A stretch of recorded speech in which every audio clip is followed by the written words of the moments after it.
এই যে লিখছিলেন যে এটা কি সরকারি অনুমোদিত? না, ব্যবসা না, ফালতু বলে কি হবে? এখানে দোকানে ফালতু ওইদিকে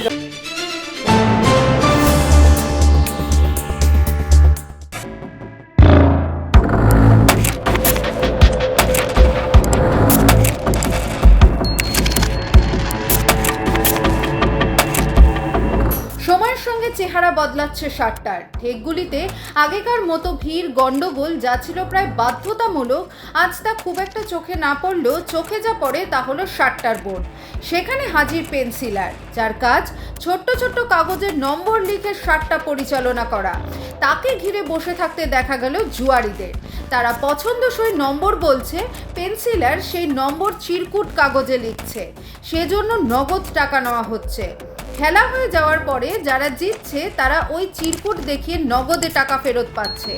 এই সমস্ত অবৈধ শার্টটার ঠেক মূলত ধরা পড়ল এলাকার বাজারের শৌচালয়ের পিছনে বা স্টেশনের সাইডিংয়ের ঘুপচিতে। আসরে জুয়ারিদের ভিড়, অবাধে টাকা পয়সার লেনদেন, লাভের টাকা থেকে স্থানীয় দাদাদের কাছে বখরা পৌঁছে যাচ্ছে। ব্যান্ডেল স্টেশন থেকে ব্যান্ডেল বাজার রোড ধরে যেতেই রাস্তার পাশেই পড়বে শার্টটার ঠেকগুলি। এইসব এলাকায় শার্টটার আসরে দেখা মিলেছে স্থানীয় এলাকার ভেরির কর্মী থেকে শুরু করে স্থানীয় দুষ্কৃতী ভ্যান চালক দিনমজুরদেরও।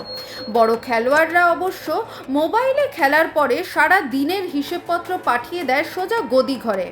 এক পেন্সিলারের দাবি, প্রতিদিন বোর্ড পিছু গড়ে লক্ষাধিক টাকার খেলা হয়, তাতে অন্তত 40% লাভ থাকে বোর্ডের মালিকের। এক পেন্সিলারকে আমাদের লটারি সংবাদের প্রতিনিধিরা প্রশ্ন করতেই বুম সরিয়ে দেয়। রীতিমতো মেজাজ হারাতে দেখা যায় ওই পেন্সিলারকে।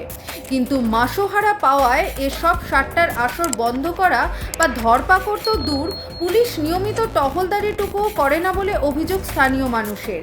এর পাশাপাশি লটারি সংবাদের প্রতিনিধিদের সামনে মূলত যে বক্তব্য উঠে আসছে তার সারবত্ত একটাই, যে তারা অধিকাংশই না জেনেই এই পেন্সিলারের কাজের সাথে যুক্ত।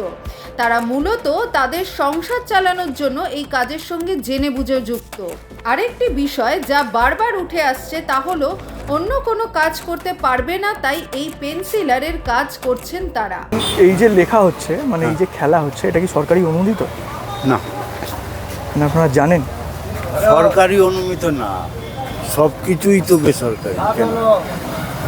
আর এটা কোনো না কোনো দিকে সরকার তো একে একটা করেছে না, সরকারের সঙ্গে কোনো আচ্ছা, আপনারা এইটা করেই কি আপনাদের সংসার চলে? কী করব, কোনো রকম চলে যায়। কিন্তু পরবর্তীকালে যদি কোনো প্রবলেম হয় তো আপনাদের তো আবার প্রবলেম হতে পারে না? না, প্রবলেম হয়, বন্ধ হয়। এই যে লিখছিলেন যে এটা কি সরকারি অনুমোদিত? না, মানে এই তো একটা খেলা, এটা যত যাই হোক এটা তো একটা খেলা। আরে এগুলো লেখা হয় না। আপনি কতদিন ধরে করছেন দাদা? কতদিন ধরে করছেন? হচ্ছে না লেখা। আরে ব্যবসা না, ফালতু বলে কি হবে? এখানে দোকানে ফালতু ওইদিকে যান। এবারে কাজ করি, রোজে কাজ করি। আচ্ছা, কত বছর ধরে আপনি এই খেলার সঙ্গে জড়িয়ে আছেন? 6 মাস হলো। আচ্ছা, এটা তো সরকারি অনুমোদিত নয়, সরকার তো একে পারমিশন দেয় না, জানেন আপনি? তা সত্ত্বেও করছেন? কোথায় যাবো? না, ভবিষ্যতে কোনো প্রবলেম? আগে টোটো চালাতাম, এবার টোটো নেই, এবার কী করবো? মানে সামাজিক পরিস্থিতির জন্য চালাতে হবে। কিন্তু কোনো রকমভাবে যদি উপরোক্ত কোনো কমিশন আসে তাহলে তো আপনাদের পরিবারটাও তাহলে চাপ হয়ে বন্ধ যাবে। করে দিতে হবে।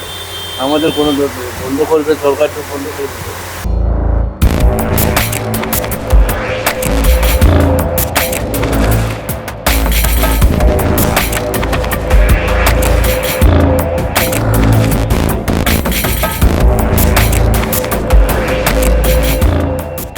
ব্যুরো রিপোর্ট, লটারি সংবাদ।